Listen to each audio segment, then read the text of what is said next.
Danes na prvo vožnjo zapeljemo Peugeot 3008. Na finskem ledu preizkusimo Nissanov inovativni pogon e-Force. Podrobneje spoznamo Mercedes-Benz CLE, pod črto potegnemo uredniške vtise z podaljšanega druženja s Fordom Mustangom Mach-E in v našo družbo sprejmemo novega sodelavca za določen čas z lanskoletnim naslovom Evropski avto leta, ovenčanega Jeepa Avengerja.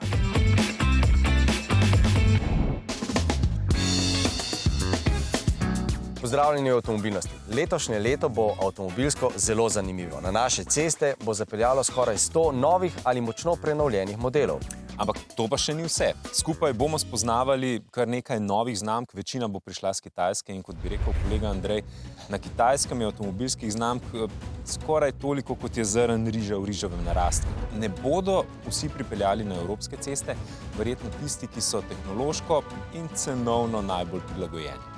Evropski avtomobilski trg je vselej veljal za najbolj zahtevnega. Ta primat je uspel zadržati tudi takrat, ko so nanj vstopili ameriški in še bolj japonski tekmeci. In ne pozabimo, prav slednji so bili tisti, ki so spodbudili avtomobilske znamke, da postanejo bistveno bolj kvalitetne in tudi v proizvodnem smislu bistveno bolj modernizirale. Japonske tovarne so tiste, ki so iz cone udobja spravile evropske znamke. No, nekaj podobnega se dogaja zdaj z ekspanzijo kitajskih brendov. Ob prihodu njihovih električnih avtomobilov so se morale premakniti tudi tradicionalne evropske znamke. Naprimer, Peugeot, ki je del skupine Stellantis, je predstavil novi 3008 in je na nek način nosilec teh sprememb. Doslej še nikoli nisem bil na predstavitvi kakšnega avtomobila, na kateri bi prve vtise z avtom nabiral po noči.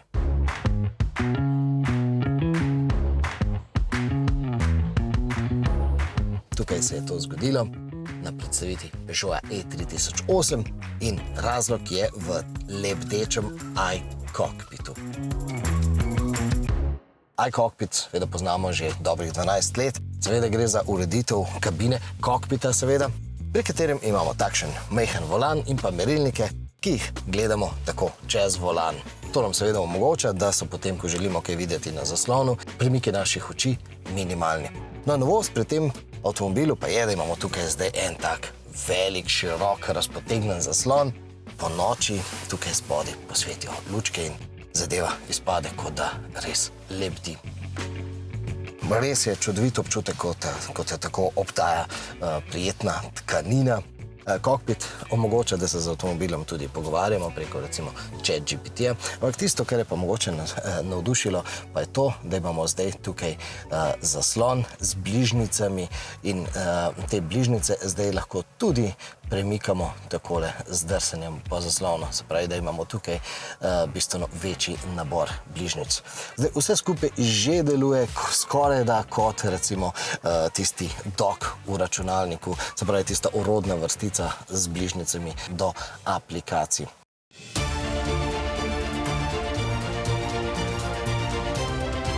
E3008 je v mnogo pogledih ta prvi. Seveda gre za prvega Peugeota in pa nasploh prvi avtomobil skupine Stellantis, ki je narejen na novi platformi. Na novi električni platformi, ampak ta električna platforma ne bo ekskluzivna. Tukaj spodaj bomo lahko imeli tudi bencinski motor, ne samo električnega. Ampak na zunaj se pa to ne bo nikakor poznalo. Ta maska bo vselej enaka. Ne bo pri električnih povsem zaprta, kot smo vajeni pri nekaterih drugih modelih, ampak bo vselej tako stilistično prerešetana. The story was the opposite that the first one that we launched in 2008 or 308, with a multi-energy platform first and thinking to transform this platform to BEV. Now it's the opposite. We designed the platform around the BEV and we adapt the platform for the other energies. Our main challenge was to be able to design this platform by implementing the biggest battery, 98 kWh of net capacity, in the shortest wheelbase of all the programs that will take this platform. Torej, skoraj 100 kW baterija gre v to novo platformo. Kako velika pa bo standardna baterija? The standard range, 73 kWh of net capacity. Novinarski kolega iz večmilijonskega evropskega mesta je na tiskovni konferenci vprašal vprašanje, ki v Sloveniji pride samo pogojno upoštev. Namreč, zakaj ne ponujajo tudi manjše, okoli 50 kW baterije? In Peugeotov odgovor je bil zelo jasen. Zato, ker je to družinski avtomobil, s katerim se vozijo družine tudi na daljše relacije in pa po avtocestah. Potem pa so nam postregli celo s podatkom, ki smo ga že večkrat občutili tudi v praksi. Some cars would be at 28, some other at 32, but the average on the segment is around 30% extra consumption on motorway. If you are driving at 130, it will be close to 40%. Torej 40% višjo porabo imamo, če se po avtocesti peljemo tako hitro, kot naj bi se po avtocesti peljali, torej 130 km/h. Ampak hkrati pri Peugeotu priznavajo, da se voznikom električnih avtomobilov ponavadi ne mudi in so pri izračunu števila polnjen na dolgi poti tudi sami kalkulirali s hitrostjo, s katero vozniki električnih avtomobilov ponavadi nervirajo vse druge voznike. Here we have an example from Paris to Brittany and drive until 10%. It means that we will have a run of 332 kilometers. Then I will charge from 10% to 80% and have a second run from 80 to 10. So I will only use 70% of the total capacity. So my second run would be around 258 kilometers, and each run after will be the same.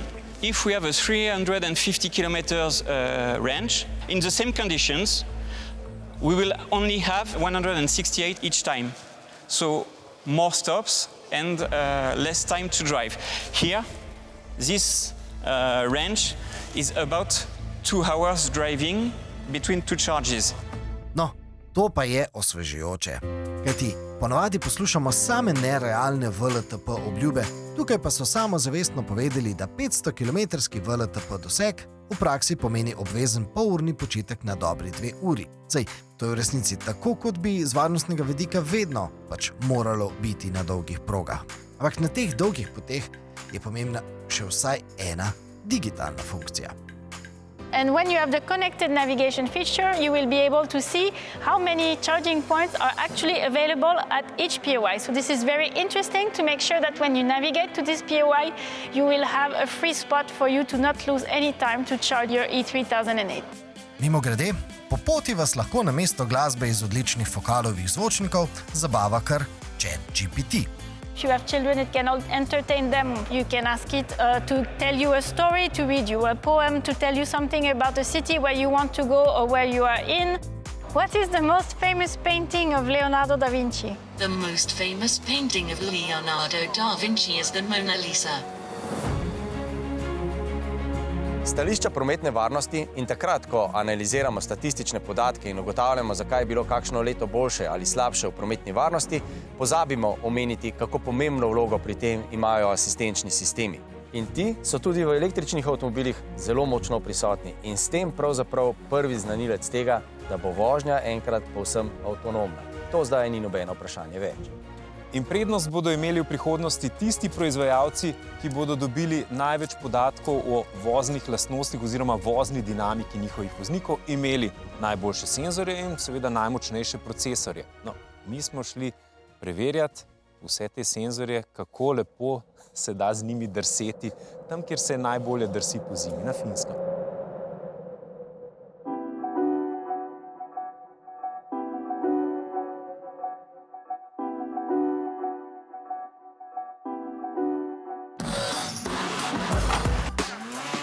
Nahajamo se na finskem podeželju, praktično sredi ničesar. Obdani smo zgolj s prostranimi planjavami, tistimi značilnimi tisočerimi jezeri. No, tukaj pod mano pa je približno 60 cm debel led na zamrznenem jezeru, na katerem bomo danes v zahtevnih razmerah na poledeneli podlagi preizkusili lastnosti in zmogljivosti Nissanovega štirikolesnega pogona.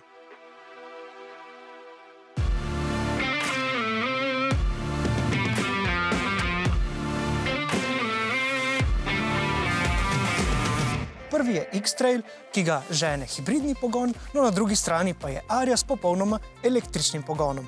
No, ampak zdaj se verjetno sprašujete, in to upravičeno, kaj imata ta dva razmeroma zajetna družinska terenca z dinamično vožnjo.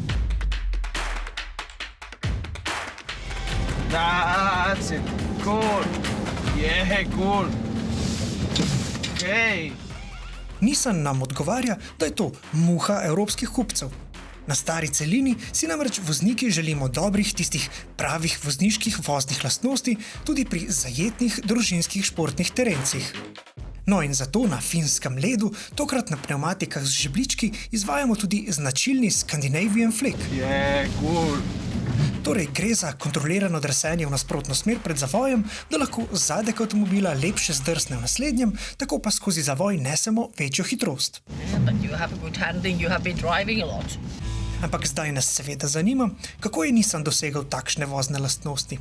The system knows how much steering you're putting on the car, and it will try to take that trajectory around the corner. But obviously if you're going so fast that there is not enough grip available, there will be some sliding, but it will try to correct this. Nissanov električni štirikolesni pogon omogoča, da se navor zelo natančno porazdeljuje med prednji in zadnji kolesi, pa tudi na levo in desno, torej na vse 4 strani avtomobila. To vozilu omogoča dodatno stabilnost ter boljšo trakcijo. Pravzaprav ima pri teh novodobnih štirikolesnih pogonih voznik dokaj malo kontrole. Naša naloga je predvsem, da se pravilno zapodimo v ovinek, potem pa smo dokaj odvisni od tega, kaj nam omogoča programska oprema. Ta namreč narekuje delovanje štirikolesnega pogona. So with the one ECU that controls both acceleration and brake, it's almost like the car would guess what you want to do and will give you the response you're expecting. So that means less steering, less correction. We want to make the system as safe as possible and to allow non-experienced drivers to be able to drive in very slippery conditions. We've seen for a long time that driving is sport, right? So we still have, of course, the customers that are looking for this fun to drive, this excitement. In ravno to je po preizkušenem sodeč največja prednost električnega štirikolesnega pogona. S preprostimi možnostmi prilagajanja avto torej nenadoma dobi več vozniških karakterjev oziroma z menjavo voznih programov povsem drugačne vozne lastnosti. Lahko se vozimo kot po tračnicah, v voznem načinu za sneg, ki navor razdeli v enakovrednem razmerju 50-50.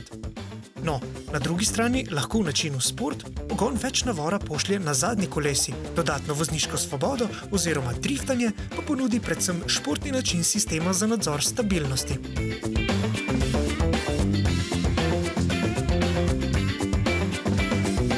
In če za konec primerjamo oba avtomobila, kljub temu, da X-Trail za vožnjo koristi tudi bencinsko gorivo, je princip delovanja štirikolesnega pogona pri obeh avtomobilih enak. Saj bencinski motor zagotavlja le energijo, kolesa pa poganjata le elektromotorja. Ampak prav hibridni pogon X-Traila je razlog, da je ta avto za 400 kg lažji od povsem električne Arie in to se seveda občuti. Je pa skladno z vse večjo in širšo ponudbo električnih vozil tudi vse več možnosti za primerjave teh avtomobilov med sabo. No in v tej konkurenci je Aria, vsaj po danes intenzivno preizkušenem sodeč, vsekakor eden boljših avtomobilov. In to gre predvsem na račun pametno zasnovane elektronike, ki vozniku omogoča kar precej vozniške svobode in s tem tudi več užitka za volanom.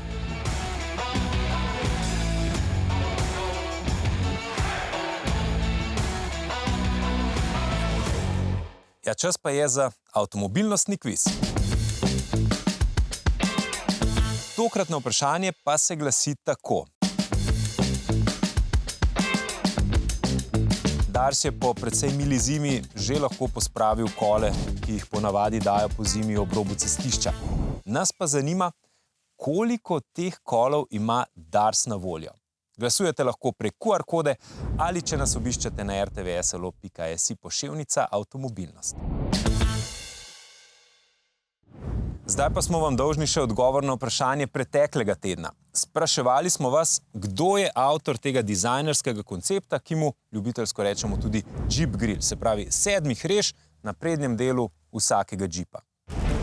Ameriška vlada je za izdelavo zmogljivega multipraktičnega vozila, ki bi ga ameriški in zavezniški vojaki lahko hitro uporabljali na bojiščih druge svetovne vojne, pozvala 3 podjetja: Ford, American Bantam in Willys Overland. No, končalo se je tako, da so na končnem izdelku vsak pustili svoj pomemben pečat. Ford, na primer, sprednji grill, ampak imel je 9 pol. In po koncu vojne se je Willys Overland odločil z nadaljevanjem Jeep zgodbe tudi v civilni različici in ker so vedeli, da ima Ford zaščiten dizajn sprednjega dela, so tehtali med možnostjo odkupa pravic ali pa nadaljevanjem poslovnega sodelovanja s Fordom. Odločili so se za tretjo pot, 9 pol so zmanjšali na 7 in iz tega v nadaljevanju naredili enega najbolj prepoznavnih dizajnov avtomobilske sprednje maske. Toliko od vprašanja preteklega tedna. Prosim, glasujte na vprašanje tega tedna. Najdete ga seveda na QR-kodi ali pa na RTV SLO poševnica avtomobilnost. Si lahko predstavljamo, kako je živeti v okolju, v družbi, v državi, v kateri je v mobilnostnem smislu vse mogoče. Že kot Evropejci, kaj šele kot Slovenci, si to verjetno težko predstavljamo. Tisti, ki so živeli v takem vzdušju, v tem okolju, so gradili povojno Evropo, povojni svet. Kitajska ne gradi povojnega sveta, gradi pa neverjetne ekonomske presežke. In pri njih se zdaj zdi, da je res prav vse mogoče. Predstavljajmo si nekoga, ki se je recimo pred 40 leti rodil na Kitajskem. V svoji mladosti je na cestah videl le kolesa. Danes, ko je star 40 let, pa gleda vse mogoče električne mobilnostne naprave od skirojev naprej, električne avtomobile vseh mogočih sort, superhitre vlake, drone in še vse mogoče. Pa poglejmo drugače. V času njegovega življenja je na Kitajskem nastalo približno 100 avtomobilskih znamk. Te so po ameriškem in evropskem modelu združene v več velikih koncernov. In kar 60% le-teh je mlajših od 15 let. Če damo to v naš kontekst, v 15 letih mi razmišljamo, ali bi naredili še eno cev skozi Karavanke, postavili drugi tir ali recimo tretjo razvojno os. In na tem mestu se verjetno nima smisla spraševati, ali je svet potreboval še 100 avtomobilskih znamk. Kitajska jih je. In tako bomo prišli iz 1,4 milijarde osebnih avtomobilov, kolikor jih je danes na našem planetu, na 2-3 milijarde ali kolikor pa že. Tukaj je še velik bazen v Aziji, da o Afriki in Indiji sploh ne govorimo. Taka bo očitno ta naša nova trajnostna mobilnost. Taka, kot je pri nas. 1,2 milijona osebnih avtomobilov imamo in ko se sprašujemo, kako bi se znebili tretjega v družini, kaj šele drugega, imamo probleme. Ko pa se vprašamo, kako bi avto zamenjali s kolesom, pa sploh še nimamo pravih odgovorov. Tako kot še dolgo očitno ne bomo videli, da bi se na kolesa vrnila Kitajska.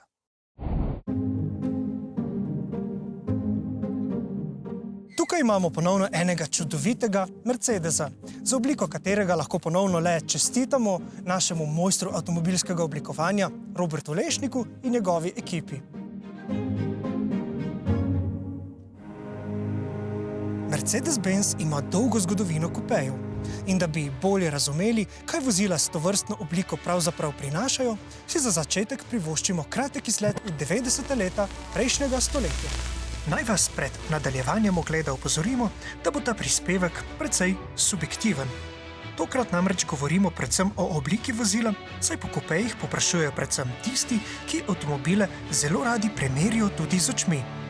In to velja tudi za lastnika tega starodobnika, gospoda, ki se ukvarja s tiskom. Ker sem v tem takem poklicu, da je dizajn tudi nekaj pomeni, ne? Se mi zdi, da je kupe manj svoj čar, pa bistveno manj jih je kot osebnih normalno, ne, limuzin. Mercedes ima torej tradicijo priljubljenih kupejev, no, nima pa tradicije konstantnih poimenovanj. Če zavrtimo čas nazaj, namreč od oznake CLE prek oznake E-Coupe pridemo do modela C124. Torej, enako kot limuzina je E-razred, torej črka E prišla šele nekoliko kasneje pred oznako 300, ki v tem primeru pomeni 3-litrski 6-valjni motor, da pa se je vseeno ločil na cesti od limuzine, so mu dali od spredi črko C kot coupe in s tem poudarjali, zakaj gre. Torej, CE. Zakaj torej gre? Zlasti to izrazito pride, ne? Ta del, ne? Torej, kle je glavna stvar, da oblikovno dobro izgleda. Ponavadi so to podaljšani zadki, tako kot vidimo pri obeh modelih. Dvoje vrat, daljša vrata, mogoče tudi pri nekaterih večji prednji nos, manjša kabina. Torej, več je na izgledu, pa malo manj na uporabnosti. In to je ta čar teh avtomobilov. Pa poglejmo eno džentelmensko funkcijo, ki vsekakor zelo pristoji statusu kupeja. No, pa tudi nujno je z praktičnega vidika. Ko se usedeš v avto, zapreš vrata, daš kontakt in varnostni pas se ti približa za ta leta, kar rekel tako. Glede na komoditeto pomembno, ne? Predaleč je, da bi ga sploh lahko koristil, ne? Se pravi, se bi mogel po avtu preveč zvijati, ne? Kaj je še pri tem avtomobilu posebnega? Nima B-stebrička, se pravi, če odpremo stekla, ne, vidimo to. Se pravi, glede na to, ker nima tega stebrička, je tudi udobno vstopanje na zadnje sedeže, ne, elegantno, ne. Čar je pa bolj v tem, da imaš preglednost drugačno, no. No, kako pa tradicijo Mercedesovih kupejev nadaljuje novi CLE? Gre namreč za model, ki v ponudbi menja kar dva modela iste vrste, C in E kupe. Tehnično pa je zelo soroden zadnji generaciji razredov C in E.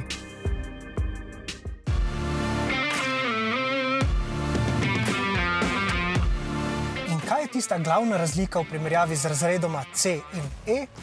CLE ponuja tisto značilno kupejevsko vožnjo 2+2, torej na zadnji klopi lahko sedita le 2 osebi. In kaj še opazimo v potniški kabini? Še vedno nam takole zelo lepo avto postreže z varnostnim pasom, ampak tale varnostni pas se pri CLE-ju ne pripelje tako daleč kot na primer pri predhodniku. Zelo zanimivo je, da CLE ta B-stebriček ima, kar za njegovega predhodnika E-kupeja, pa tudi za model 124 ni veljalo. A bo to motilo neke tipične kupce takšnih avtomobilov? Tako kot zdaj vidiva, zunaj niti ne veva, da ima avto stebriček, tako da to so zelo dober skril. Ima stebriček druge prednosti, torej karoserija je bolj toga, pri tistih, ki tega nimajo, je to dodaten izziv, tako da jaz mislim, da ne. Ima pa vseeno torej, ta manjkajoči stebriček v določenih situacijah svoj čar.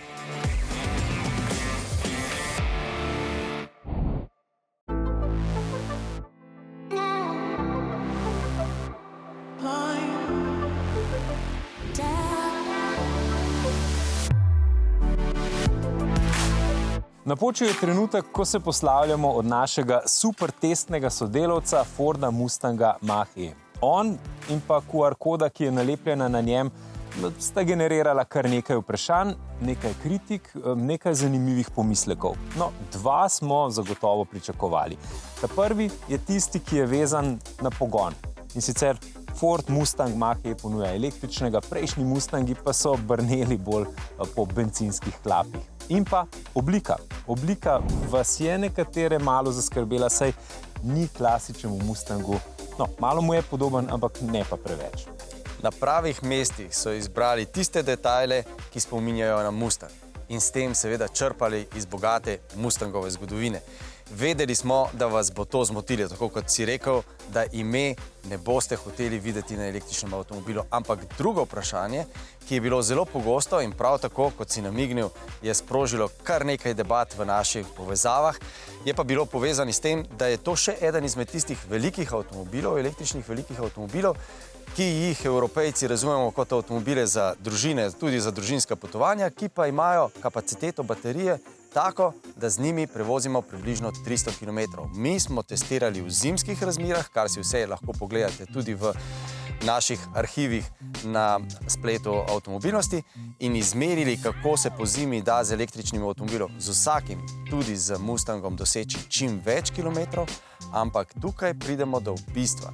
Mustang se je potrdil v tistem, kar smo pravzaprav v izhodišču tudi najbolj pričakovali. V voznih lastnostih, v udobju, v praktičnosti.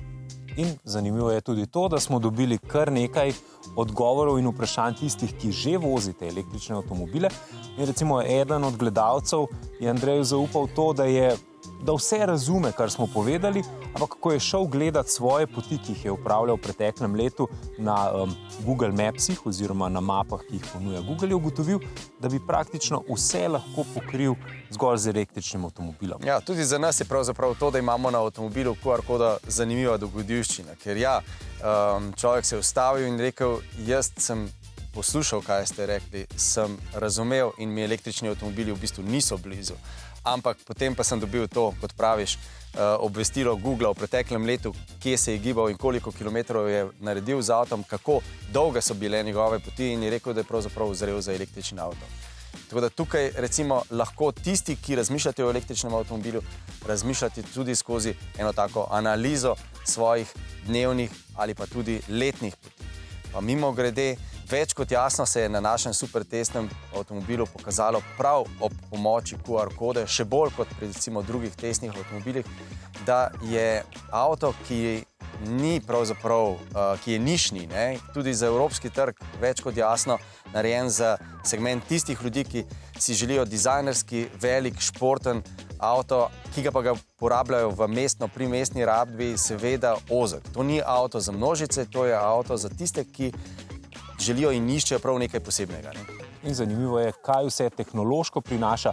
Vse to in seveda teste, ki smo jih upravili s Fordom Mustangom Mach-E, lahko še vedno najdete na rtvslo.si poševnica avtomobilnost.